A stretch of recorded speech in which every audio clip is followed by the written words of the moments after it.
Bonjour tout le monde, bienvenue à Discipliné et Dangereux. Aujourd'hui, on a un épisode en duo. Je reçois une personnalité de la télévision populaire. On a notamment pu le voir dans plusieurs publicités telles Cadville, McDonald's, également plusieurs apparitions dans des séries télévision, dans des films.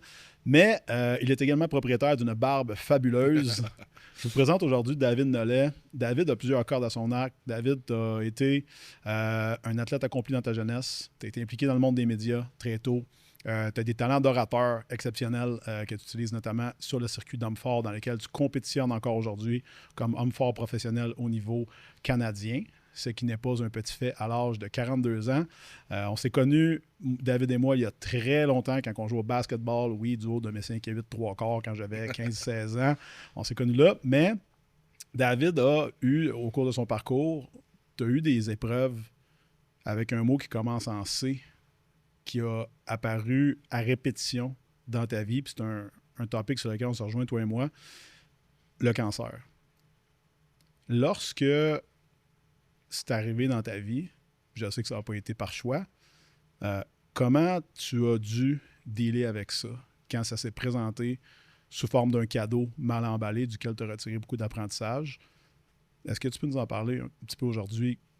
Comment ça s'est passé pour toi? Oui, merci de l'introduction. Je te corrige sur une chose, j'ai 41 ans, j'ai pas l'âge vénérable que tu possèdes, je suis un peu plus jeune.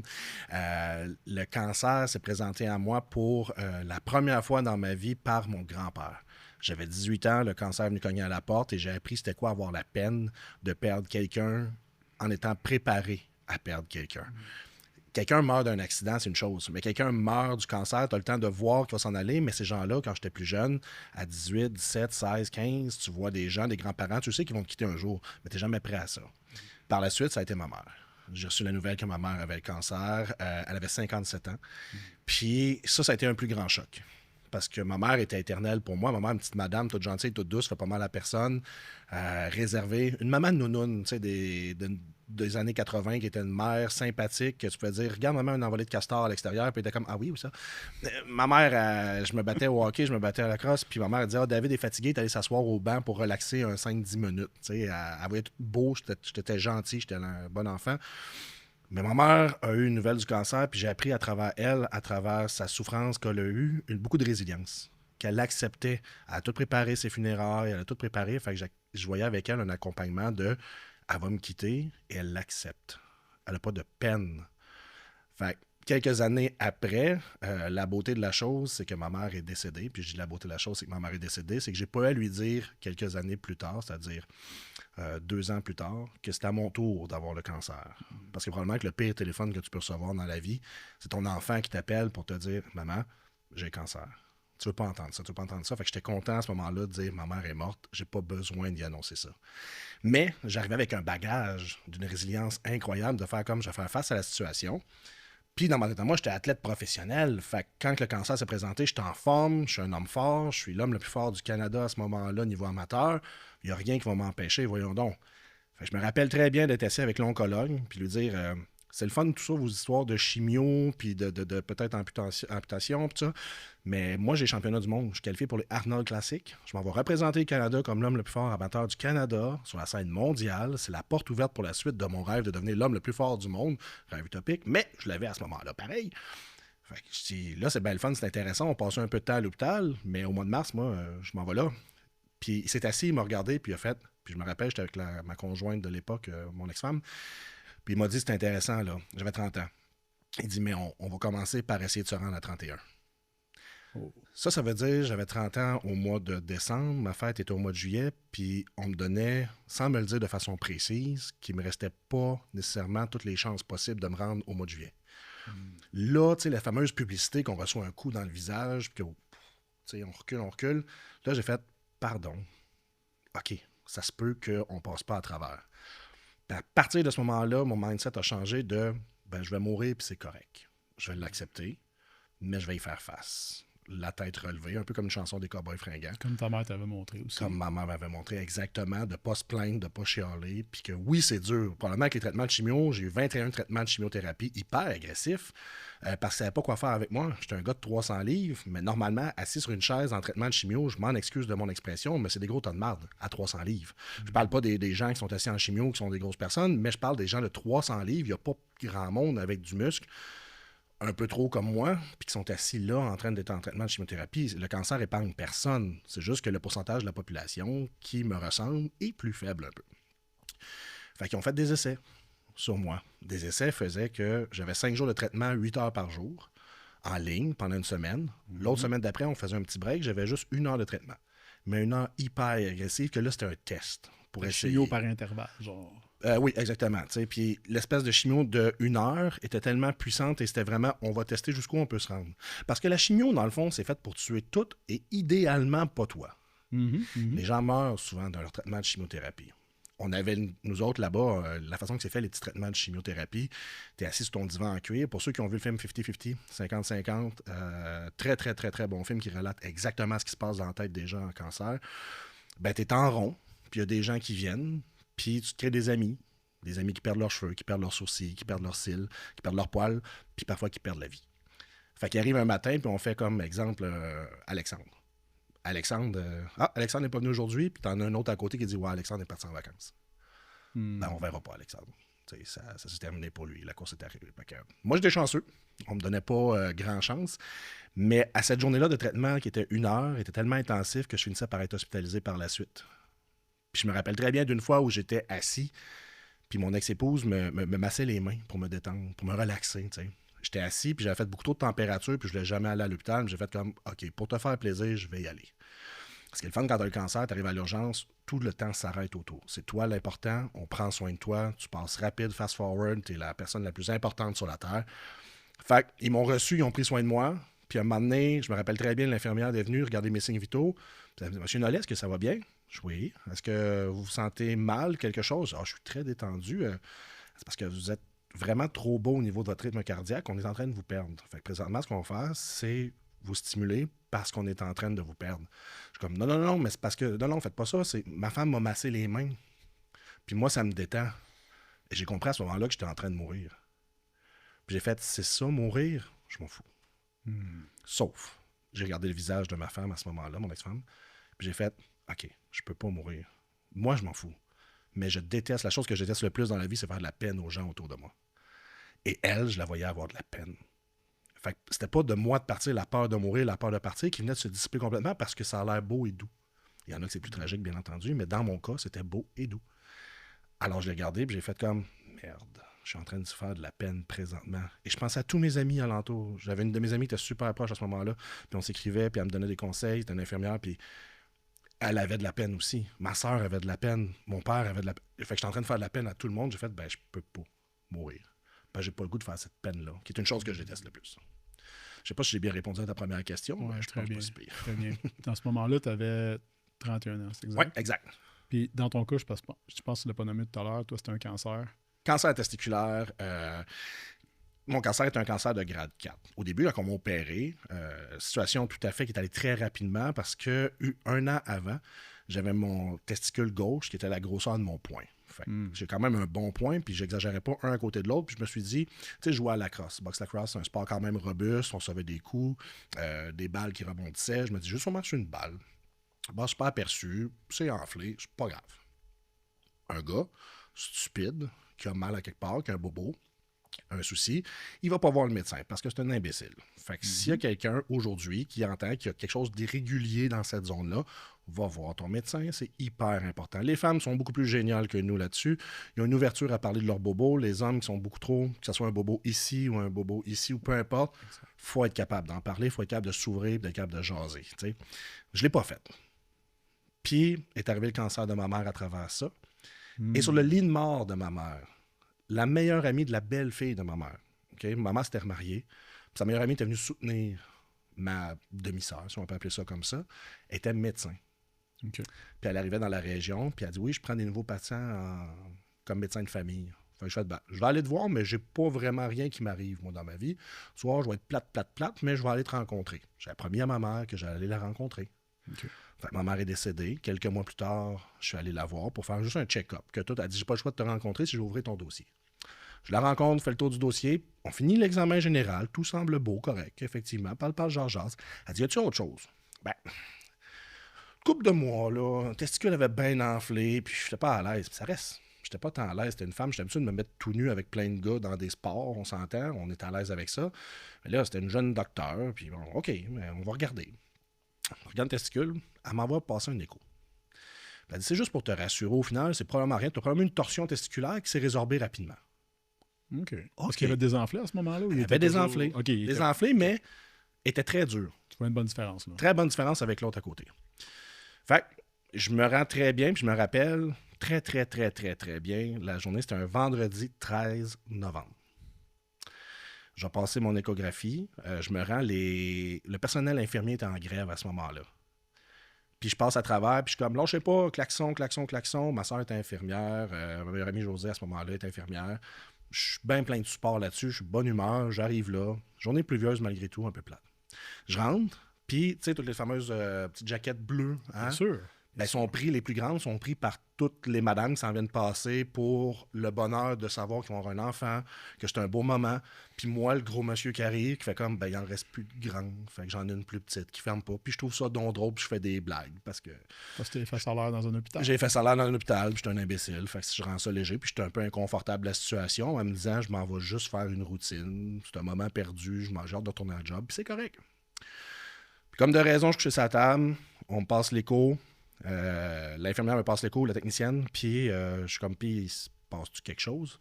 Ah, moi, monsieur, je vous dis rien, je fais juste prendre les images. Les fameux techniciens, hein? Oui, en effet. La tabarne. Je comprends que c'est ta job, mais au nombre de testicules que tu as vu passer dans tes mains, ma chère dame, je suis persuadé que tu es capable de voir s'il y a quelque chose. Moi, je suis là pour filmer. Trouves-tu ça bon, mon film? Moi, je fais juste filmer, moi. Bon. Okay. C'est ça. C'est pas mal ça, tu sais. Puis la droite, tout va bien. 3 secondes de passer dessus, clic, clac, clac, pris des photos, merci. On s'en va à l'autre. C'est plus 3 secondes, ça fait 3 minutes. Qui est dessus. Fait que je dis, pire, c'est un petit gars, une petite fille. Commentaire imbécile que probablement tous les hommes finissent par faire à ce moment-là. Elle fait comme très drôle. Je fais, oh, on n'entend pas à rire. Elle dit, je reviens, je vais chercher le radiologiste. Ah. Dans ma tête, ça fait c'est pas un bon signe. Parce qu'un radiologiste, je sais comment ça gagne, puis si ça se déplace, c'est parce qu'il faut que ça soit important.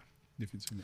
Le radiologiste vient, et je te jure, probablement l'homme avec le moins de tact que j'ai rencontré dans ma vie, puis on a rencontré plusieurs dans notre vie, des gens pas de tact, mais lui, c'est un champion. Il n'a pas voulu mal faire. La première chose qu'il me dit, faites-vous-en pas, monsieur, ça ne veut pas dire que vous allez mourir. Mais d'un ton beaucoup trop sérieux que ce soit une boutade qui fait du vendredi. Là. Je suis comme, pardon, je peux savoir ce que j'ai? Ben, vous avez assurément un cancer testiculaire, mais on en guérit facilement si c'est pris à temps à votre âge. Hein? Là, je te dirais que moi... Toi, tu rentres là-bas sur un « on va aller voir », puis tu sors de là avec un diagnostic clair direct en the spot. C'était pas « on va aller voir », on va aller te rassurer qu'il n'y a rien. Oui. En effet. Sois confiant, on va juste te rassurer, on va te donner ça juste pour rassurer qu'il n'y a rien. Je vais partir avec une petite surprise à l'interne de moi-même pour faire comme, OK, mais je suis déconcrissé. Là, à ce moment-là, tu as 30 ans. Yeah. Tu es avec ta femme. Yeah. Vous êtes mariés il y a quelques années. Ça faisait 2 ans, je pense, quelque chose comme ça, 1 an, 2 ans. Ça fait pas si longtemps que ça qu'on a... je m'en rappelle pas, mais désolé Caroline, mais 4 ans à peu près là, qu'on est mariés. Les dates pour moi, à ce moment-là, sont devenues très floues. On en a parlé justement en entrevue tout le monde. C'est très flou, mais ça fait plusieurs années qu'on est ensemble. Puis là, vous êtes mariés. Ouais. Toi, à ce moment-là, tu es dans le domaine des médias. Oui, je travaillais à TVA à ce moment-là. Exact. Ça fait déjà quelques années. J'ai fait mon stage à TVA après l'université. Je suis là, je suis directeur de la production commerciale. J'ai un beau rôle, beau poste. L'avenir est parti. On a acheté notre grosse maison canadienne. On a un Golden Retriever. On s'est mariés. Le prochain sujet va être les bébés.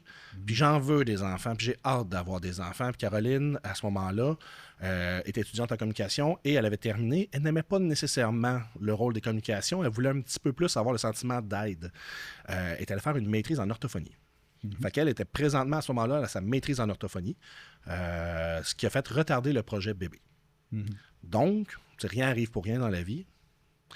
Je reçois le verdict de ce monsieur-là. Je repars, je suis dans mon auto, j'ai vraiment une brique qui vient de me tomber d'en face. C'est quoi ta première réaction, tu sais, quand tu sors de là, parce qu'on s'entend, tu n'es pas chez vous tant que tu n'es pas dans ton char. Exact. Là, tu t'assois, tu fermes la porte. Ouais. J'ai pas rien dit. j'ai mis Left Behind de Slipknot dans la musique. Je l'ai craqué un peu et j'ai éclaté en sanglots. J'y repense, je me remets super facilement dans la situation. J'ai fait, qu'est-ce que je vais faire? J'ai aucune idée c'est quoi le grade, j'ai aucune idée c'est quoi, si c'est compliqué, c'est pas compliqué. J'avais entendu parler à cause de Lance Armstrong, Live Strong, puis du cancer testiculaire, mais à part ça, je suis comme, ça peut pas m'arriver, je suis bien trop jeune pour que ça m'arrive. J'ai jamais réfléchi à ça, puis j'ai pas eu d'amis autour de moi qui ont eu ça, puis on parle pas tant que ça dans les médias non plus. On sait c'est quoi le cancer du sein, parce que c'est quelque chose, pas le cancer, mais le sein, qu'on apprécie, puis ça touche l'imaginaire, puis on veut prendre soin des femmes. Ma mère est morte du cancer des poumons, je sais c'est quoi, je fume pas, Colin, OK. Mais cancer testiculaire, t'as peu. OK. Cancer masculin, on voit Movember, la moustache, quand même drôle. Cancer de la prostate, on checkera rendu à 40 ans. C'est pas stressant. OK. Là, dans la tête, je panique. J'écris à ma meilleure amie à ce moment-là, pour lui dire, parce que je suis décollené. J'écris à mes coachs, les frères Dauphin à ce moment-là. C'est pas gâché à ce moment-là. J'ai besoin d'un réconfort. Puis avec moi-même, de faire, j'ai pas besoin de personne, mais je cherche involontairement réconfort. J'arrive chez moi, je m'assois dans le bureau de mon boss. J'ai dit. Il m'a dit, David, prends le temps qu'il faut, fais ce qu'il faut, on va être là. Soutien incroyable tout le long de cette maladie-là par mon boss chez TVA, Serge Buchanan, A1, j'ai rien à dire. Je reviens à la maison, il faut que je l'annonce. Quand j'ai annoncé que ma mère avait cancer à ma femme, un an plus tôt, j'avais fait des pâtes. C'est niaiseux. Mais j'avais fait des pâtes, puis j'étais en train de faire des pâtes, puis c'était un vendredi, tu sais. C'était le vendredi triche, fait que c'était des pâtes. Okay. Puis ma mère, c'était un vendredi, je faisais des pâtes. Puis j'ai oublié de te dire, j'étais allé voir ma mère, ouais, puis qu'est-ce qui se passe? Ben, elle a un cancer, finalement. Ma femme, à ce moment-là, qui l'adorait, qu'est-ce qui se passe? Puis ça va bien aller, ma mère est forte, fais-toi-en pas. Ben, cette journée-là, après avoir fait ma petite crise dans l'auto, je vais à l'épicerie, je vais acheter des pâtes. Je vais faire le même pattern. Je sais pas pourquoi j'ai eu ce réflexe-là, mais ce que j'ai fait. Je fais mes pâtes, puis j'y parle de rien, là. Elle savait que j'avais ce rendez-vous-là, mais elle me compte sa journée. Puis, je pense que c'était super intéressant. Mais elle était à l'école. C'est normal, il y a eu plein de belles histoires. Et on arrive finalement, qu'elle fait. Je dis, je sais pas si tu te rappelles, aujourd'hui à mon rendez-vous. Ah oui. Puis elle était avec sa coupe de vin. Puis oui. Puis qu'est-ce qu'il y a? Ben, c'est ça, là, j'ai le cancer. Puis je continue à mélanger. Pardon. J'ai le cancer. Et je te dirais que j'ai aucun souvenir de sa réaction.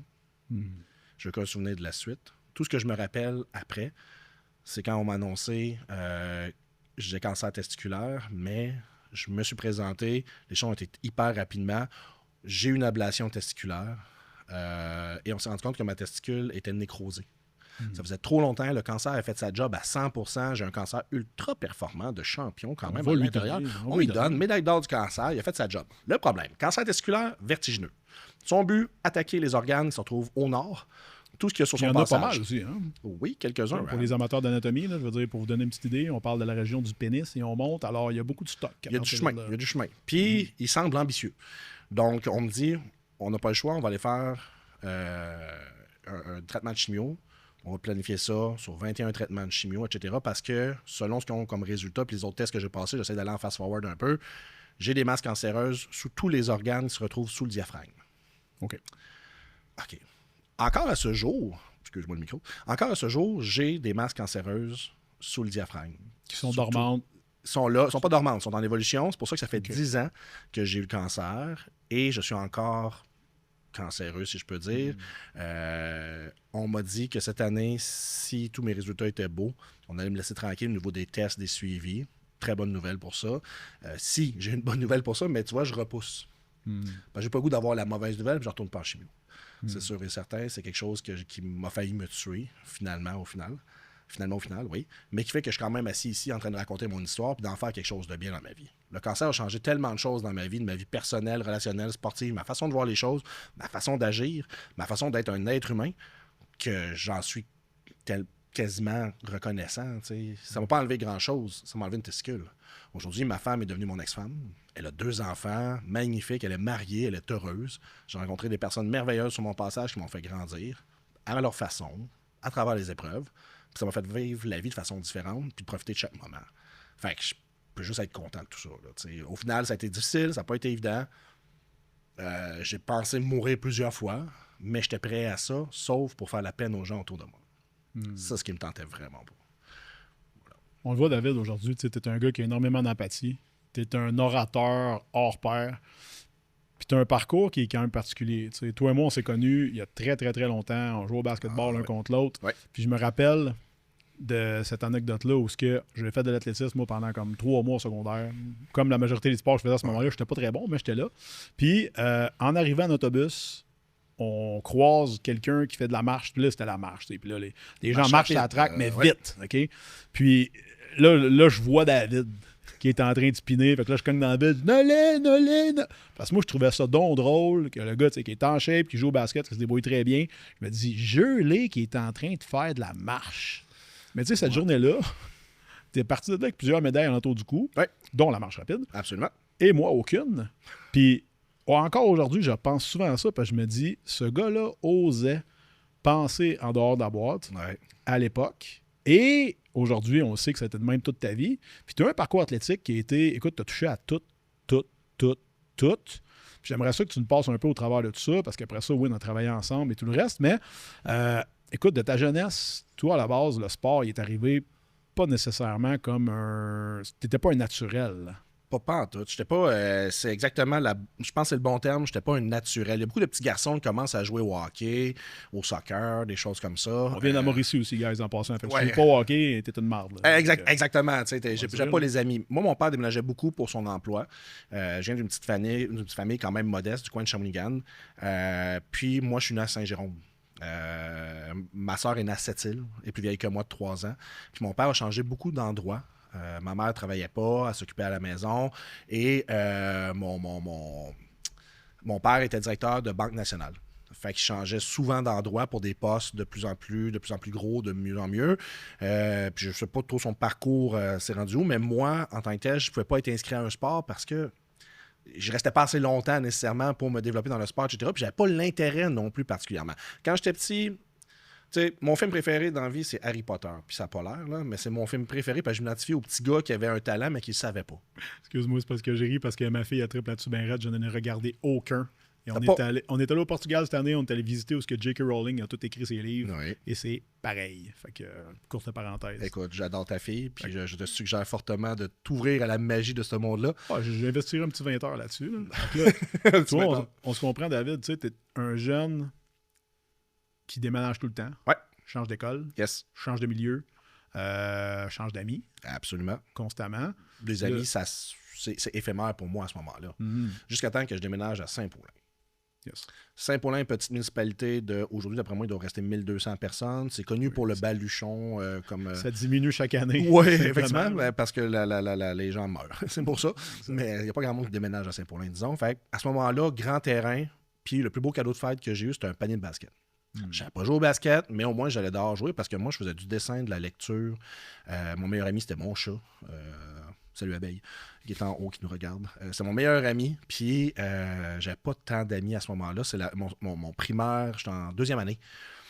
Puis je joue dehors un petit peu au basketball, tout ça, c'est super le fun. J'arrive au secondaire, choc. Il y a du monde qui sont bien plus cool que moi. C'est facile, j'étais à Saint-Paulin, là, c'était pas grand-chose, là, mais j'arrive au secondaire, les gens sont cool, ils font du skate. Le skate redevient populaire à ce moment-là. C'est la mode de MXPX, Blink-182. C'est à l'époque de Tony Hawk, là, tout le monde. Je vous donne un exemple. Là, je sais qu'il est encore vivant aujourd'hui puis il fait encore des tricks, là, mais à l'époque, c'était big. Là, c'était un des premiers sports que nous, on était en contact avec, qui était cool, qui n'était pas sur glace. Le football, à ce moment-là, on checkait ça un petit peu, pas tant que ça. Puis là, tu avais une sous-culture reliée à tout ça qui était quand même très dynamique à l'époque. Puis les écoles secondaires, c'était ça. Les gars avec leur coupe semi-champignon, avec les gros pantalons, les gros souliers des Sea Shoes, Osiris, qui font ça. Moi, j'avais rien de ça. Moi, j'avais des petits souliers lettres, des pantalons, c'était pas important pour ma famille. Puis c'est pas parce qu'on n'avait pas les sous. Mon père travaillait très, très fort, beaucoup trop selon moi. On avait beaucoup de sous, du beau confort matériel. Mais c'était juste pas important. Fait que je ne savais pas dans quoi je tombais. Ma soeur plus vieille était plus nerds, lecture, des bons résultats académiques, voulait aller en médecine. Tandis que moi, j'arrive là-bas, j'ai des bons résultats scolaires, ça va bien. Je suis inscrit en art parce que ma passion, c'est le dessin. Puis j'adore ça. Puis arrive en secondaire 2 un événement, puis j'avais un gars qui est devenu mon meilleur ami, qui était aussi mon meilleur bully en tant que tel, qui vidait mon bureau à terre, puis tout ça. Puis je me rendais pas compte que j'étais grand, que j'étais gros. Mais il me dit, à cette grandeur-là, cette grosseur-là, tu devrais peut-être jouer au basket, tu pourrais nous aider dans l'équipe. J'avais entendu ça en secondaire 1. En secondaire 2, il y a quelque chose dans moi qui s'appelle les hormones. qui m'ont dit « ça serait le fun d'avoir des relations sexuelles, David, bientôt. » Ou du moins, toucher des totons. C'est quelque chose qui m'allumait bien gros en secondaire 2, puis je m'excuse de côté gras de tout ça, mais quand tu es en secondaire 2, puis que tu vois tes chums de gars qui se font tranquillement des amis, puis des amis eux, puis ils se donnent des petits bisous, puis une petite main dans le t-shirt, l'évolution normale de se découvrir, le tout avec consentement, ben je me dis, moi aussi je pourrais. J'ai toujours été l'ami des filles, toujours le bon garçon des filles. Fait que je me fais, si je fais du sport, je vais devenir plus populaire. Et en étant plus populaire, il y a des chances que je devienne à avoir des relations sexuelles éventuellement à terme. Tu t'en rendais-tu compte à ce moment-là, de ce pattern-là, ou juste de dire, tu sais, ça a été une simple adéquation dans ta tête qu'aujourd'hui tu réalises, mais à l'époque, t'es-tu lancé là-dedans en disant, je veux ça, fait qu'il faut que je fasse ça, ou simplement, ça s'est présenté à toi de façon naturelle, t'es embarqué là-dedans, puis t'as comme fait, voilà des bénéfices. C'est exactement l'option numéro 2. Je faisais du génie en herbe. J'étais un des meilleurs dans la province en génie en herbe. Qui fait que j'ai plein de connaissances générales aujourd'hui qui ne me servent absolument à rien, mais je suis très content parce que je trouve que la culture générale est hyper importante. Puis je me suis mis à jouer au basket, ça pas compliqué. Mes amis de génie en herbe, c'était une gang de gars ensemble qui était toujours une gang de gars ensemble qui allait à la bibliothèque ensemble. Puis avoir à choisir aujourd'hui, probablement que j'aurais continué là-dedans. Puis je veux dire, je serais beaucoup plus confortable dans la vie. Mais de l'autre côté, j'avais une gang de chums de gars qui se créait grâce au sport, que ces gars-là devenaient mes amis parce que je faisais partie de l'équipe, parce que j'avais un bon physique par rapport à eux. J'étais grand, je mesurais déjà 6 pieds en secondaire 2. J'étais quand même costaud, j'avais pas de talent, mais ça se développait quand même tranquillement pas vite. Puis ces gars-là avaient des blondes. Puis les blondes avaient des amis. Puis des amis à des amis. Fait que, tranquillement, je suis comme tombé là-dedans. Puis j'ai fini mon secondaire en étant vice-président de l'école secondaire, puis nommé un des meilleurs joueurs au espoir de basketball. Pour la suite des choses, avec mon meilleur ami à l'époque, on était les Twin Towers qu'on nous appelait. On s'est allé au collège, on a joué au basket par la suite. Je suis devenu président des étudiants pendant la grève étudiante. J'ai continué à faire de l'athlétisme. Puis un moment donné, j'ai vu une publicité passer sur « Hey, il y a une compétition d'hommes forts collégial qui est là. » C'est le collège André Grasset qui organisait ça sous la présidence d'Hugo Girard. Puis j'ai fait « je suis costaud. Pourquoi pas? Je suis costaud, je pesais 210 livres. C'était rien d'incroyable, 210, 200 livres. À l'époque, tu as une vingtaine d'années. Là. Ouais. Puis c'est de l'entraînement que je fais parce que je fais du curl, puis un peu de bench. Bien sûr. Puis c'est tout. Pas mal ça pour moi qui est de l'entraînement.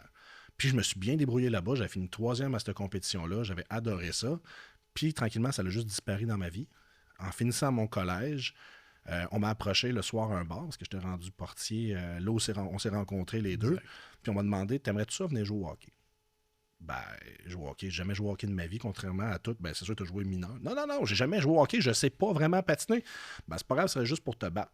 Attends un peu, me battre. Tu me connais un peu, je suis pas quelqu'un d'agressif, je suis pas quelqu'un de méchant, je suis pas quelqu'un qui cherche la bagarre, puis en étant portier, tu veux tout sauf la bagarre, c'était un bon portier. Le meilleur portier se bat jamais. C'est un outil que tu as dans ta boîte qui t'est utile. C'est pas me battre qui m'attirait. Il y avait quelque chose en dedans de moi quand même il y a un peu de frustration, qui a le goût de sortir, qui m'intéresse. C'était le showtime. Tu sais, on en a parlé en pré-entrevue, tu m'as dit, mais David, t'es zéro méchant, pourquoi tu t'es battu autant, tu sais? Dans ma vie, il y a quelqu'un qui m'a dit, prends un talent que tu as, puis prends une passion. Mets-les ensemble, Christy, tu vas avoir du fun. Mon talent, me battre. Ma passion, faire lever les foules. Aller chercher de l'énergie, aller recevoir l'amour du monde. D'être vu, en fait. Pas nécessairement d'être vu, d'être reconnu. C'est que les gens me reconnaissent, simplement. Je regarde mon filleul aujourd'hui, 13 ans, il veut être connu, il veut être reconnu, il veut être populaire. J'ai ma face sur mon camion, il veut sa face sur ses affaires, il veut son nom dans le dos. J'avais beaucoup ça avant. Maintenant, en vieillissant, je suis beaucoup plus modeste. J'ai passé ce côté-là, mais ce que je voulais, c'était être reconnu, faire lever la foule, donner un show, donner un spectacle. La glace, quand t'embarquais sur la glace, c'était ma chanson. Je me rappelle, c'était Douache de Rammstein qui jouait. Rammstein, en tout cas, ça. Qui jouait. Tout le monde rentrait. C'était à l'aréna de Saint-Boniface. Le monde rentrait, venait m'applaudir. 5 minutes avant, je faisais la Macarena avec des enfants sur le bord pour divertir les kids. J'approchais du gars à côté de moi. Puis sous le temps, tu sais, le monde vous haïssait dessus. Il y en a que c'est des bons trous de cul contre qui tu te bats, mais généralement, c'est des gars qui sont là pour se avoir une petite paye, puis taper sa gueule, donner un show. Mais il n'y a personne qui aime vraiment ça, se battre. Parce que se avoir un coup de poing d'en face, ça vient fatigant en tabarnouche. Y aller une fois, c'est une chose.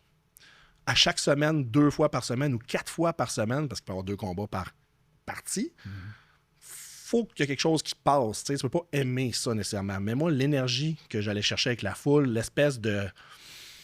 Écoute, j'y repense, puis d'embarquer sur la glace, puis quand t'enlèves tes gants, t'enlèves ton casque, tu vois tout le monde est debout, puis écrit, puis tu vois le visage des gens que tu connais, puis tu fais comme, OK, à go, m'a tapé sa gueule de quelqu'un, puis il y en a un de nous deux qui va se lever. Puis l'autre d'après va avoir plus de misère à se relever. Mais on va donner un tabarnouche de show pour tout le monde. Puis moi, c'était ça qui était important. Juste avant, au gars, je disais, ça va-tu, pas blessé? Ouais, s'il y a de quoi, dis break. On va arrêter. Tu dis pas ça tout le temps, là, mais on s'en va au centre de la glace. Je dis pourquoi? Tout le monde a payé son billet pour venir ici, puis ça coûte assez cher. On s'en va au centre de la glace, tout le monde va pouvoir voir. Le gars, OK, puis bonne chance. J'avais Georges Larac qui disait ça dans un combat à Rattis Evans dans le temps. Puis il a dit, good luck, buddy. Je disais tout le temps aux gars avant de se battre contre moi, bonne chance. Et j'ai eu une carrière en hockey hyper, hyper positive. J'ai eu très peu de défaites parce que j'avais un talent, j'encaissais très bien les coups de poing, puis j'en donnais des popés forts aussi. Mais surtout, l'énergie de la foule venait me chercher. À chaque fois que je frappais, j'entendais des « oh », des « ah », des « oh ».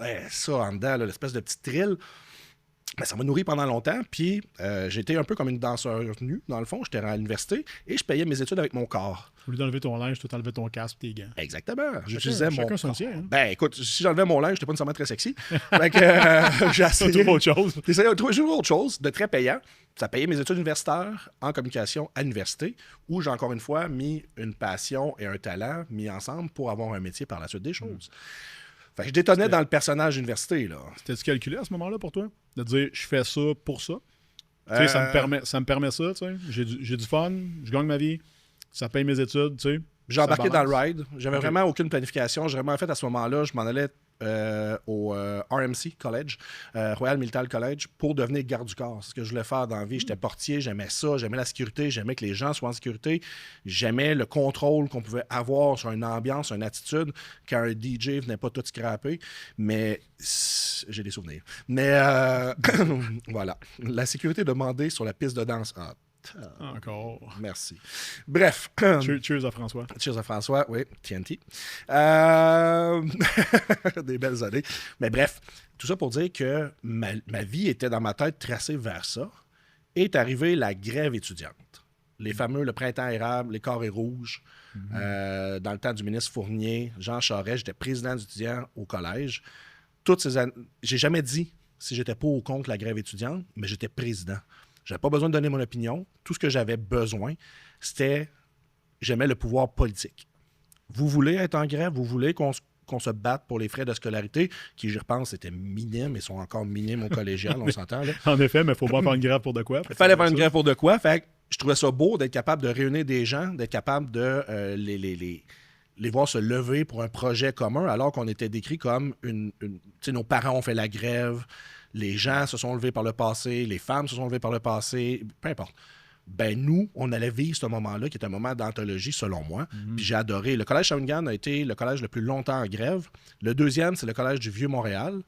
Et, je crois sans me tromper, et le président d'étudiant était un certain Gabriel Nadeau-Dubois, qui a eu une carrière politique par la suite, ma foi, quand même assez intéressante. Mais il est habitué d'être deuxième après toi, donc en ce moment, ça se passe très bien, pareil. Tout à fait. Mais tout ça pour, oui, tout ça pour dire que j'ai développé encore là certaines facilités d'élocution en public qui, quand j'ai fait mon bac en communication, j'allais pas chercher un diplôme en communication nécessairement. J'allais chercher un papier qui allait m'ouvrir des portes par la suite, parce que je savais très bien qu'un bac en communication sociale, c'était pas fait nécessairement pour aller travailler en communication sociale.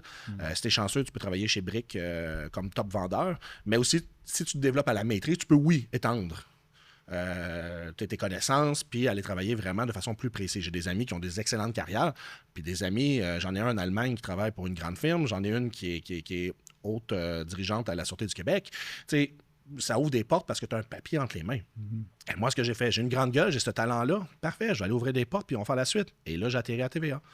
Et je suis devenu le plus jeune cadre chez Québécois Média. À 24 ans, j'étais directeur à TVA. Outre la sphère numérique, là, bien sûr, parce que c'était des jeunes, ben, ça m'a ouvert des portes, puis le chemin, le reste, c'est history. Là, ça a bien été par la suite, disons. Tu sais, David, on le voit, ton leadership, la façon que tu t'exprimes, la façon que tu te présentes. Tu sais, t'es le genre de gars qu'on a envie de suivre. OK? Puis je sais qu'aujourd'hui, tu as cet ascendant-là sur les jeunes. Je sais que tu n'as pas eu d'enfant. Ceci dit, tu es quand même figure paternelle pour beaucoup de monde alentour de toi, je pense. Ça se peut-tu? Oui, c'est un beau sujet. Quand je disais qu'à l'époque, ma femme et moi, Caroline, le prochain projet, c'était des enfants. Mais après le cancer, il y a quelque chose, il y a une coupure qui s'est passée. On a donné beaucoup de jus à travers ça, tu sais, dans notre histoire. Puis elle voulait des enfants. Puis au final, c'était vraiment un rêve de sa vie que j'étais prêt à lui offrir, puis qu'on ne voulait pas adopter, puis c'était correct, c'était réglé. Aujourd'hui, elle a 2 enfants, une belle famille, elle est heureuse. Notre chemin s'est arrêté à ce moment-là. J'ai eu la chance après ça de rencontrer, je la connaissais déjà, mais une personne qui est rentrée dans ma vie, ou plutôt je pense que je suis rentré dans sa vie en tant que tel, qui avait un grand garçon à cette époque, qui a été près de moi pendant 6-8 ans. Aujourd'hui, ce petit garçon-là a 25 ans, il l'avait eu très jeune, 25 ans, puis on se parle encore, on a toujours le suivi, je ne suis plus avec elle malheureusement, c'est terminé en septembre dernier. Mais à chaque fois dans une relation que j'ai un contact avec un enfant, j'essaie d'être le meilleur papa, sans être un papa, ça ne se remplace pas, possible. Mais avec Jéricho, pour ne pas dire son nom aujourd'hui, on continue à se donner des nouvelles, à prendre soin. Je suis ami, je connais sa blonde. Déjà en partant, il y a un nom de lutteur, fait ça partait bien. Exact. Oui, effectivement. Il s'écrit différemment, c'était qu'un G, par contre, pas un J. Mais bon petit bonhomme, bon kid. Je l'ai aidé. On a eu vraiment des belles conversations que j'aurais aimé un jour avoir avec mon père. Puis mon père est toujours en vie, mais je veux dire, à début vingtaine, quand tu te poses des questions sur qu'est-ce que tu vas faire dans la vie, les femmes, c'est pas toujours facile, qu'est-ce qu'on fait, j'ai eu la chance d'avoir ce contact-là comme père. Fait que, tu sais, Jay m'a donné énormément à travers ça, puis c'est Josée qui a été hyper généreuse de me permettre ça avec son fils, de laisser cette place-là, puis je savais bien plus de choses sur son fils qu'elle-même le savait. Fait que ça a été un lien qui a été hyper, hyper important, hyper payant pour moi, puis qui reste à ce jour. Ce petit gars-là lève la main, j'arrive, là, tu sais, c'est... J'espère avoir ce lien-là de vitam aeternam avec lui parce qu'il m'a fait un énorme cadeau de me laisser cette place-là comme papa. Dans le gym où je vais, j'ai beaucoup de kids autour de moi ou des jeunes hommes forts dans le circuit qui ont grandi parce qu'à 41 ans, il y en a dans 22, 23, 24 ans. Le gym que je m'entraîne aussi, comme figure paternelle, j'en ai 2, Chou et Moustache, dans leur surnom, les 2 Will. Ça s'appelle William les 2. Je fais ça, OK, on va vous donner des surnoms. J'aime bien donner des surnoms. Fait que ça va être Chou et Moustache. Chacun. Puis il y en a un qui travaille pour le CN. Fait que Moustache. Chou, excuse-moi, Chouchou. Puis l'autre, une moustache. Ce qui est très original pour un jeune. Tu comprendras le sens. Ça marche. 2 bons jeunes powerlifters avec des grands cœurs, des bons kids très différents les deux, que leur papa, malheureusement, les a quittés jeunes dans l'adolescence. Puis qu'eux-mêmes me l'ont dit, ou la mère d'un m'en a parlé, ou la blonde de l'autre m'en a parlé, il doit vraiment comme un père. Puis ça fait tellement plaisir. J'appelle mes petits loups, mes kids du gym. J'ai plein d'enfants au gym qui m'écrivent ça va pas, qui veulent que je sois là d'un compé. Puis ça, pour moi, puis c'est pas une vantardise, c'est un cadeau que je reçois qui est hyper payant. Que les kids veulent que je sois là pour eux. Je ne demande jamais rien en retour, bien entendu. Juste d'avoir d'être significatif pour les gens. Tu sais, je l'ai dit au hockey, c'était que les gens reconnaissent. Mon problème dans la vie est que j'essaie de vouloir... Je dis que c'est un problème, là. J'en ai parlé avec ma psy, d'ailleurs. Significatif pour les gens. Là, je suis significatif pour des kids. J'ai pas eu d'enfants. Mais si j'ai pas eu d'enfants, c'est parce qu'il y a souvent des enfants qui n'ont pas eu de papa. Fait que j'ai un peu cette présence-là. Puis, tu sais, j'ai eu une très courte relation qui s'est passée dernièrement. Cette fille-là avait un jeune garçon. Puis elle avait toujours, tu sais, la réticence de me faire rencontrer son kid d'un coup que ça se termine. Puis c'est quelque chose que je trouvais très difficile parce que je veux être proche d'un enfant, je veux être bien.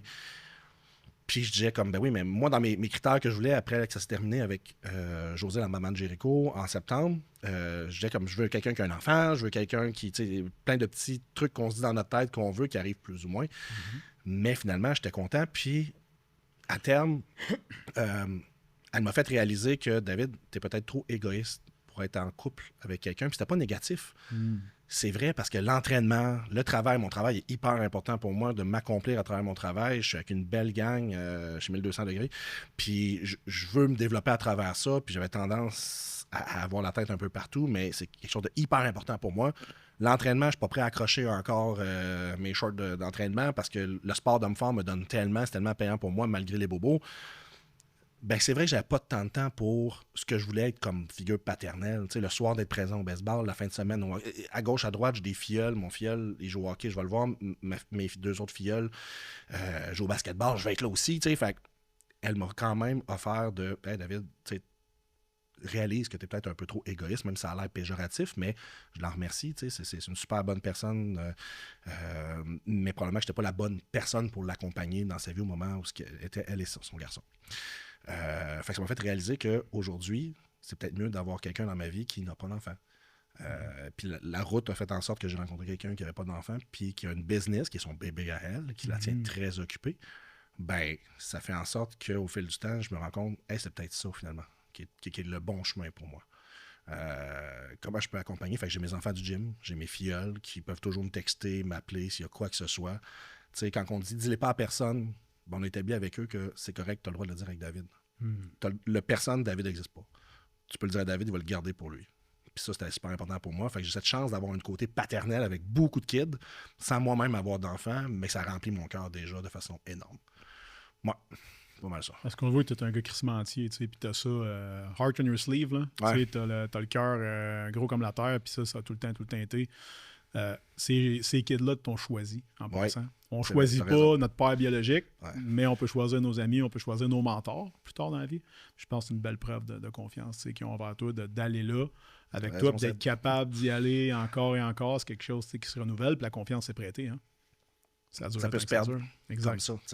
Puis je pense que c'est important d'être honnête, d'être franc, d'être transparent avec eux autres, puis de leur apporter ce que je pense bon, sans jugement, mais avec mon bagage de 41 ans qui me suit, puis de gars qui n'a pas toujours été correct, qui n'a pas toujours été un bon gars, qui a été un bon trou de cul par un bout de ma vie, qui n'a pas réalisé que je faisais de la peine à des gens, qui ne méritaient pas que je fasse de la peine, que j'étais allé me soigner, que c'est correct de mettre un genou à terre, puis que si t'es prêt à te relever tout seul, ben t'as la main parce qu'il va y avoir quelqu'un à côté de toi qui va t'aider à te relever. Ben ça, il faut le faire comprendre à tous les petits gars de la Terre qui vont grandir, qui vont devenir des hommes, des humains, pour qu'ils deviennent de bons humains, au lieu de montrer on est tough, on n'a jamais mal, on met jamais un genou à terre, puis let's go, on fonce la tête baissée. T'as peu, là. T'sais, c'est quelque chose que j'essaie de leur partager puis leur montrer. Je vais me psy aux 2 semaines, puis je suis toujours fier de le dire avec grand plaisir. J'étais allé faire une retraite pour essayer en thérapie il y a 6 ans. Il y a une personne dans ma vie qui m'a fait comme si tu veux qu'on fasse un bout de chemin ensemble, je pense que ce serait mieux de prendre soin d'ici. Si tu veux être capable de prendre soin d'ici. Fait que ça, je l'ai fait. Puis j'ai pu le conseiller à d'autres pour après. Puis d'avoir un pas de recul, de faire comme je suis en train de devenir une marde, moi. T'as peu, là. J'ai bien beau vouloir dire que je suis une bonne personne, mais je suis vraiment en train de devenir une marde. J'ai fait de la peine à nombreuses personnes qui en méritaient pas. Puis aujourd'hui, ben, j'essaie de plus vivre de cette façon-là. J'ai appris depuis 6-7 ans à être une meilleure personne. Puis c'est pas fini. C'est un travail à tous les jours, mais je me sens déjà une meilleure personne. Puis qu'est-ce que j'aime ça. Il y a du monde qui vont dire j'ai rencontré Jésus et j'ai rentré. Ben moi, j'ai rencontré le petit bonhomme qui s'appelle David en dedans, là. Le petit David. Puis je veux qu'il soit fier du grand David. Tant que le petit va prendre soin du grand, puis le grand va prendre soin du petit, ça va bien aller. Mais je veux qu'il soit fier de moi. Je veux avoir un enfant à côté de moi. Je veux avoir, si j'avais une fille, un garçon qui me regarde, puis les deux font comme c'est mon papa. Puis on est fiers. Pas parce qu'il est fort. On est fiers par l'humain qui est. Je veux que ma mère me regarde d'en haut, puis ouais, un petit peu moins facile ce bout-là. Puis j'imagine que tu dois te dire un peu la même chose pour connaître ton histoire, que tu veux que ton père te regarde d'en haut, fasse comme je suis fier de toi, mon gars. Puis tu l'aurais peut-être pas dit, là, parce que ça se disait pas, ça, d'un père. Là, mais que ma petite maman fasse comme je sais pas trop sûr de ce que tu fais, David, mais je suis vraiment fier de toi. Ouais. C'est plus émotif, ce bout-là. Mais toujours quand je pense à ma mère, ça tombe émotif. Avant chaque compé, je touche ma croix que j'ai dans le cou, j'ai une croix avec les initiales, puis je pointe en haut parce qu'elle aurait été là. Puis elle est là. Mais de l'entendre, le dire, je suis fier de toi, mon petit David, tu sais. Christy, que ça ferait du bien. Tu l'as-tu dit quand elle était là? Ouais, souvent. C'est une maman. Maman, c'est de l'amour. C'est de l'amour. Ma mère était pourrie de faire à manger. Tout le monde qui font comme les bons petits plats de ma mère, c'est réconfortant. Pas la mienne. Elle faisait une super bonne chose. C'était un dessert, c'était une tarte au fromage avec des cerises dessus. Fond Graham, fromage, cerise. Ça reste le meilleur dessert que j'ai mangé de toute ma vie. Ma soeur, qui se prend pour ma mère depuis que je suis né, me le refait à chaque année par souvenir de ma mère. Mais ma mère, non, c'est pas ça. Mais ma mère était juste une boule d'amour, de petite madame de 5 pieds 1 qui avait le goût de... dans sa nounounerie de madame, mais comment son grand cœur, qui avait jamais rien de grave, puis tout était beau. T'sais, c'est beau cette innocence-là, des fois. Là. Les innocents sont toujours plus heureux que les autres. Fait que ça me manque, cette bout-là. Puis qu'elle se revenait à mes compés et faire comme tu te fais bobo, attention à toi. Là. Oui, maman, je me fais bobo, attention à moi. Mais elle aurait compris que pour moi, c'est important. Puis juste t'es fier, mon petit David, d'entendre mon petit David. Je mesure 6 pieds 1, 325 livres. Il n'y a pas personne qui dit mon petit David. Mais ma mère, elle, j'étais son petit David parce que j'avais sorti de son ventre. Fait que, puis à ce moment-là, j'étais un très petit David. Je pense que je suis né à 4 points quelques livres. J'étais un minuscule petit David à 7 mois. Le pédiatre avait dit à ma mère il va toujours avoir un retard de croissance. Eh bien, C'est un bon pédiatre. il est La plus là, planification hein? de la courbe, là, Dr Perrault, on le salue. Mhm. C'est drôle parce qu'il était à Trois-Rivières, puis je suis allé lui dire, puis il dit « Oh, une erreur. » Ça a été la seule chose que Ah, j'ai c'est confondée. bon, c'est très bon. Oh, une erreur. Ah, en effet, mon cher, une erreur. Fait que... c'est ça. Je suppose qu'on était dans ta question, mais petit bout émotif en parlant de ma maman qui reste, je vais la voir au cimetière. C'est drôle, je suis même pas capable de parler à ma mère, imagine-tu, en vie de tous les jours. Il faut que je sois au cimetière, devant sa tombe, puis que je m'adresse à elle, complètement. Sinon, à l'extérieur, j'y lâche des choses, mais je suis pas capable de parler avec elle.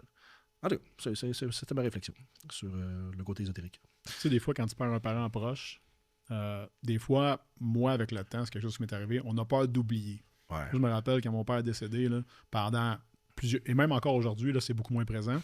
Mais pendant plusieurs années, je te dirais 10-12 ans, j'avais peur d'oublier. Tu sais, j'avais peur d'oublier son visage, puis qu'il me manque une image, puis j'avais peur à un moment donné d'oublier. Tu sais. Puis encore aujourd'hui, on est bientôt 23 ans plus tard, en octobre cette année, qui sont des dates semblables, pratiquement les mêmes âges. Je me rappelle encore comme c'était hier. Je pense que c'était arrivé toi aussi. Moi, ce que j'avais peur, c'est d'entendre, de plus être capable d'entendre le son de sa voix. Puis, dans mon cellulaire, j'avais un message vocal d'elle. Puis quand j'ai changé de compagnie de cellulaire, il a disparu. J'ai jamais été autant triste. Ben, j'ai fait, je peux le réécouter. Et je ne l'avais pas réécouté. Quand j'ai perdu ce message-là, j'avais même pas pris la peine de le réécouter avant. Je pensais pas que ça pouvait disparaître. Mais j'avais une qui me disait une journée de traitement, puis plein d'autres choses que si je dis, ça va me faire broyer encore plus. Là. Mais qu'elle m'aimait, puis qu'on se voyait bientôt, puis ça allait bien aller. T'sais. Mais cette voix-là me reste, puis ma mère, puis je le vois un peu rauque. Ma mère était maganée. Écoute, elle s'est éclatée les 2 rotules du genou en atchoumant. T'es assis à la toilette, atchoum, les 2 rotules du genou ont twisté. Je sais pas comment c'est possible, mais c'est ce qui est arrivé, partir en ambulance. Ma mère était sourde d'une oreille. Pourquoi? À cause de moi. Elle est allée au Costco acheter un gros pot de Nutella. Puis ça va pas dans le frigidaire, le Nutella. On était jeunes, on mangeait pas si bien que ça, tu me diras, je sais. J'étais un bon dodu. Puis j'ai pris le pot de Nutella pour l'aider à serrer les affaires, ce que je faisais jamais parce que j'étais un adolescent. Puis j'ai pris le pot, puis j'étais allé le porter dans le haut du frigidaire. Et le pot a lâché, ma mère était en dessous. Le pot de Nutella tombé sur la tête de ma mère et est tombé sourde d'une oreille. J'ai cassé un os, puis elle est tombée quasi 100% sourde d'une oreille. Bravo, c'est moi. Puis elle avait une voix, elle s'était fait opérer, puis elle s'était fait accrocher une corde vocale. Elle avait une petite voix un peu rauque. Mais cette petite voix-là, je l'entends aujourd'hui, puis ma mère avait été fumeuse jeune. Fait que quand elle se réveillait, elle toussait. Mais quand j'y pense, je l'entends tousser le matin en se réveillant. Puis je l'entends dire bon matin. Puis je la vois avec sa jaquette rouge prendre son café, puis elle dormit, tu sais. On le perd pas. On a peur de perdre ces sons-là, ces souvenirs-là, ce réconfort-là. J'ai aucune idée de l'odeur que ma mère avait, son parfum, tout ça, je m'en souviens pas. Mais le son de sa voix, puis la chaleur du réconfort de l'entendre, ça part pas. Puis pour tout le monde qui a perdu quelqu'un, c'est quelque chose dans quoi on peut se réfugier parfois quand on accepte de se rendre là, parce que ça fait ça. C'est correct de pleurer, puis c'est correct de le sentir, mais ça fait du bien au final. C'est tellement puissant. Mais t'as raison, j'ai eu cette peur-là. C'est pas de perdre son visage parce que j'ai la chance d'avoir beaucoup de photos. On a pris beaucoup de photos jeunes. Ce qu'on fait plus maintenant, tu sais, des fois, on prend des petites photos et tout ça, ou laisse ton cellulaire serré au lieu de prendre des photos. Ouais, sais-tu quoi? On cherche la pose parfaite des fois aussi. Hein? Ouais. Puis ma blonde. Dans le temps, c'était cric-crac, c'était ça. C'était ça, puis on l'avait, puis ça allait être ça. Puis tu allais le voir une couple de semaines après en revenant de chez Jean Coutu avec un paquet. Ils sont tous flous. Puis prends-en pas trop parce que c'est cher. Là, exactement. Puis maintenant, ben tu vois, c'est correct de prendre, vivre le moment puis cacher son cellulaire. Moi, ce que j'aime, c'est prendre des photos à l'improviste, de moments à gauche, à droite. Ma blonde, elle déteste ça. Ben, toutes mes blondes ont toujours détesté ça quand je pense à ça, mais ça me fait des souvenirs. J'ai des souvenirs de tout ce qu'on fait. Puis je les garde avec moi. Puis c'est pas pour les show off ou montrer ça sur Internet, sur Instagram ou peu importe. C'est à moi qu'un jour je revisite ces moments-là parce que j'ai perdu trop de gens autour de moi que j'ai pas tant de souvenirs que je voulais. Ben, je les ai. Ça, c'est quelque chose de vraiment le fun. C'est ça. David a 41 ans aujourd'hui. Non seulement tu es actif au niveau professionnel, tu donnes des conférences dans les écoles, oui. Porte-parole de plusieurs compagnies, entre autres. Oui. Et toujours athlète professionnel sur le circuit d'homme fort au Canada. Ouais. Pour les gens qui vont quitter ça ici aujourd'hui, les gens ne sont pas nécessairement familiers avec la profession.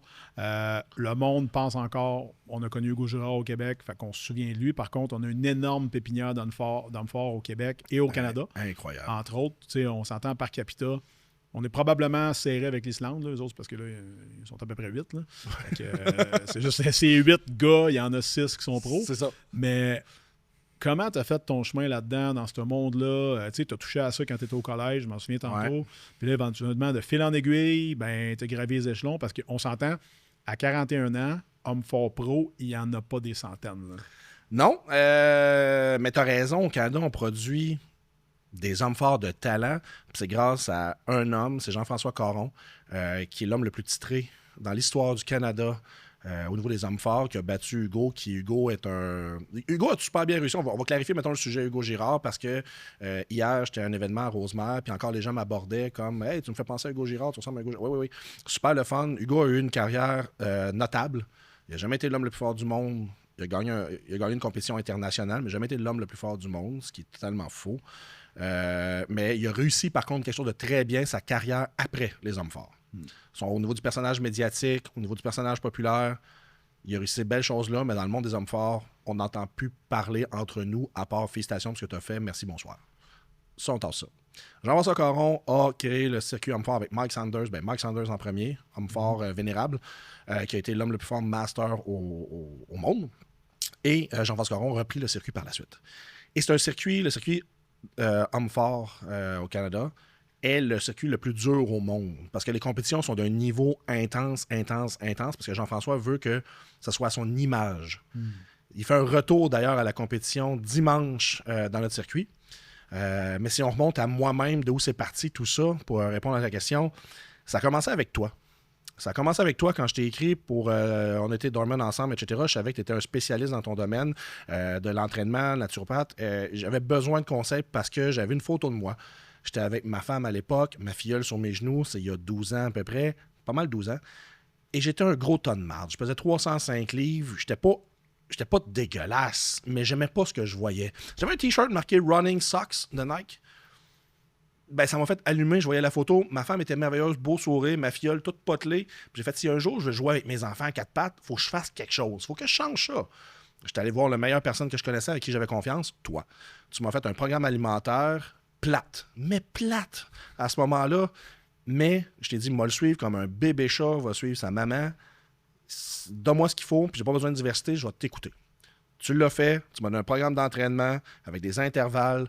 J'ai perdu 65 livres, sinon 70, je crois. Je me suis mis en forme. Puis j'ai fait après ça, je suis allé voir un gym qui s'appelle les Frères Dauphin, DHP, BND Fitness en premier, puis Dauphin Haute Performance par la suite.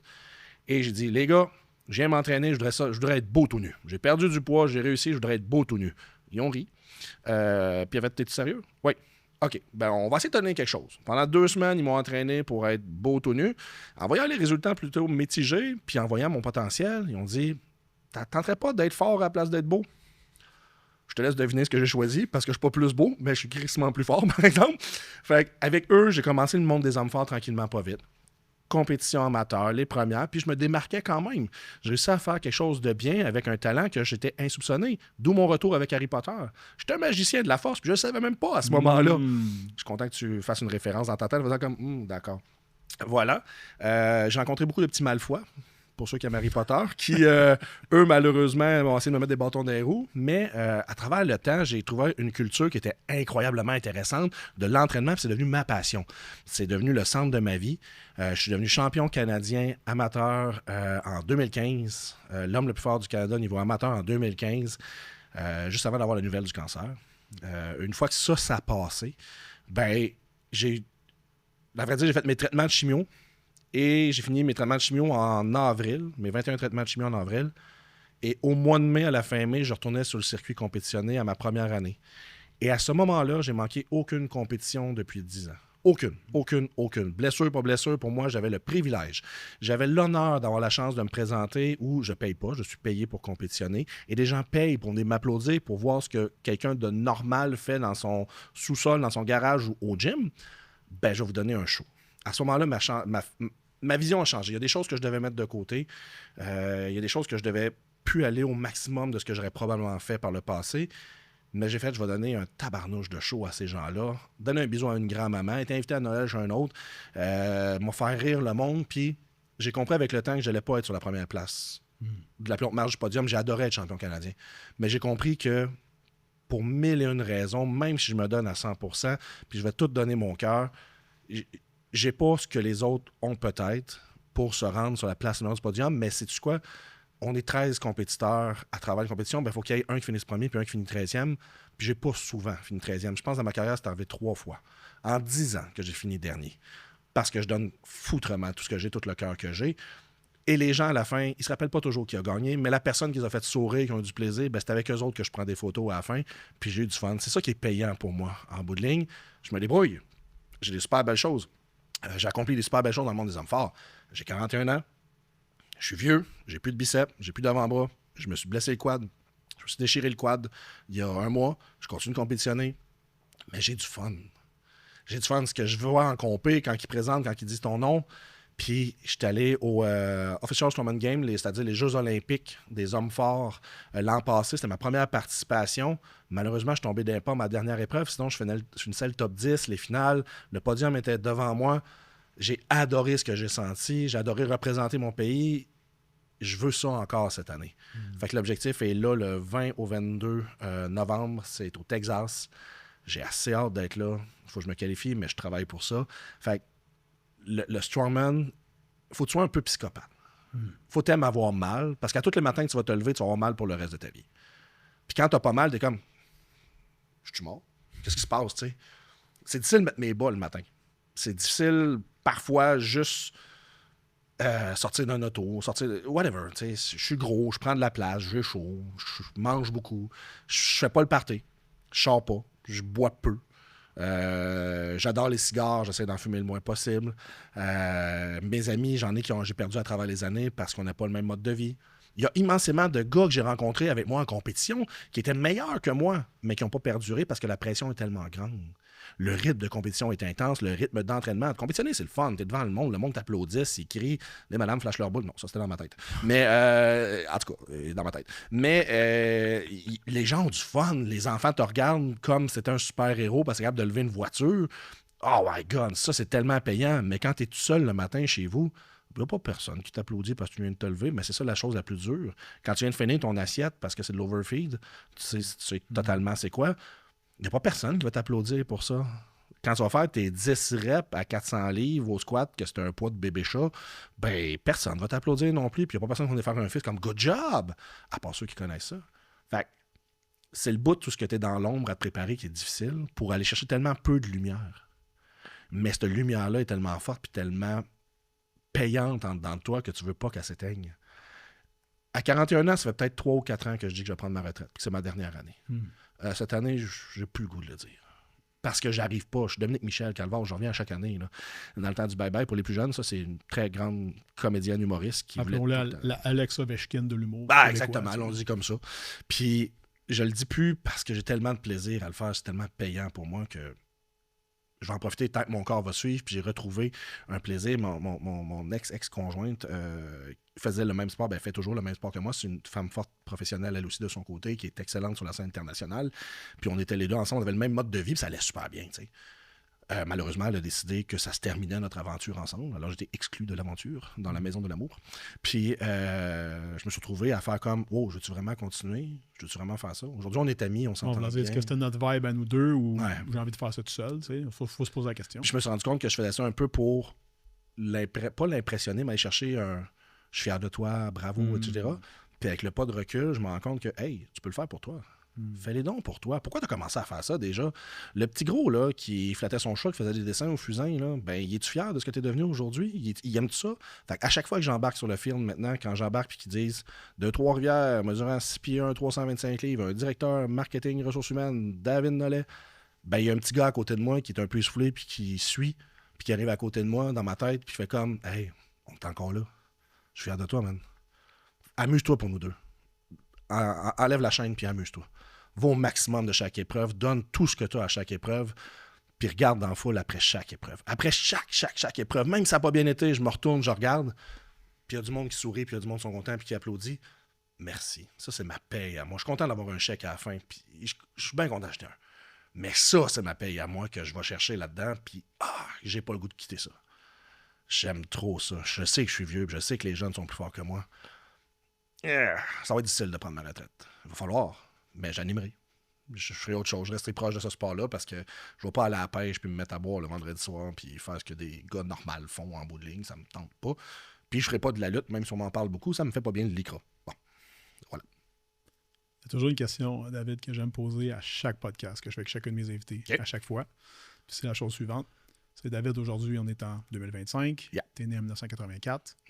Un jour, il y aura un endroit où tes vestiges seront avec une petite roche, avec une date, 84, un tiret et une autre date, le plus tard possible, on l'espère bien sûr. Tu veux qu'on se souvienne de toi? Oh shit. De quelle façon? Qu'est-ce que tu veux que ce petit trait-là, pour toi, va le dire? Wow. Christy de bonne question, Sébastien. Christy de bonne question qui fait faire... je veux qu'on se souvienne que j'ai été vrai. Que j'ai fait des erreurs.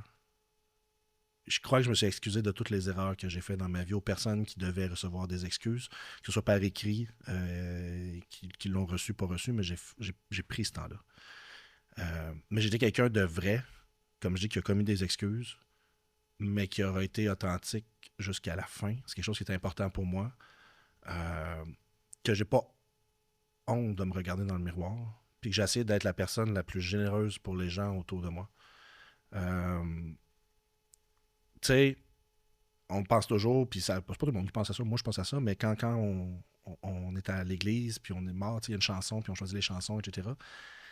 Puis moi, il y en a une que j'adore, puis ça fait des années que j'adore, puis je ne sais pas pourquoi, parce qu'elle est belle, puis tout ça, mais c'est Time of Your Life de Green Day. Puis j'aimerais ça que les gens se rappellent, ça parle de prendre les photos de tes souvenirs, etc. Bon, peu importe. Mais j'aime beaucoup la chanson parce que j'espère que les gens auront en tête toute une photo souvenir de moi avec eux, positive. Il y a du monde avec qui je me suis pas entendu, il y a du monde avec qui je me chicanais, il y a des gens avec qui j'ai eu des grosses chicanes dans la dernière année, malheureusement, puis qui ne méritaient pas qu'on se chicane non plus. Mais qu'au final, ça s'est réglé, puis qu'on a un respect mutuel avec ces gens-là, puis qu'on ait des bons souvenirs de tout le monde. Fait que ce que j'espère, au final, je ne sais pas ce qui peut être écrit là-dessus, mais je pense, soyez pas tristes.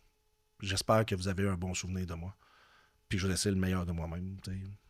Ça va être... ciao. C'est ça. Ça va être ça. Merci. Merci, Sébastien. J'apprécie. David, les gens aujourd'hui ont pu reconnaître un homme entier. Grand cœur, aussi gros que ses biceps et ses gros quads. On aimerait ça te suivre sur les réseaux sociaux. Comment on peut te rejoindre? Ce sont des opportunités pour toi, autant au niveau de l'oratoire, des conférences, les partnerships. Où est-ce qu'on peut te trouver? Desnolets, Desnolets, petite barre en bas sur Instagram ou David Nollet sur Facebook, bien entendu. Je suis quelqu'un qui exhibe beaucoup sa vie, d'une certaine façon, c'est une niaiserie. Si des gens veulent de quoi de très sérieux, je suis peut-être pas la bonne personne, même je suis capable d'être très sérieux. Dans mon travail, je le suis, toujours avec humour malgré tout, mais pour le côté léger et ce que je peux apporter, je pense, j'adore partager ce que j'ai, j'adore partager qui je suis, puis quand les gens sont ouverts comme ça, d'ailleurs, merci Sébastien de l'invitation. Ça fait des années qu'on se connaît, puis ça a été super le fun de reconnecter avec toi aujourd'hui. Grand plaisir. À refaire. T'es bon dans ce que tu fais. Merci. Toi aussi. À bientôt.